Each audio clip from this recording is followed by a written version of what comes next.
నిన్న నాకు డాబాలో పెద్ద స్టంట్ అయిపోయింది. జస్ట్ మిస్ లో కింద పడేవాడిని. అదే డాబాలో ఇంకొంచెం ఎక్కువ చేసింటే బయటికి ధర్మేసేవాళ్ళు.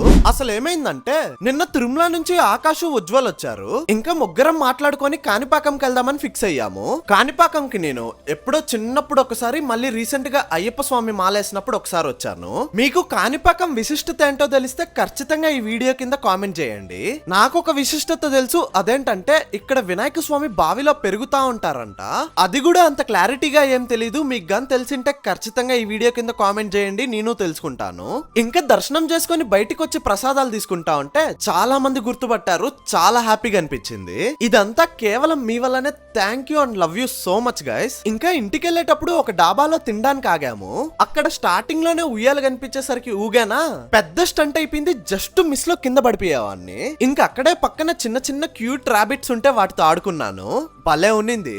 వీడియోని లైక్ చేయడం, ఛానల్ ని సబ్స్క్రైబ్ చేసుకోవడం మర్చిపోయావు. అలా చేసుకొని వెళ్ళొచ్చు కదా. అదన్నమాట ఈ వీడియోకి.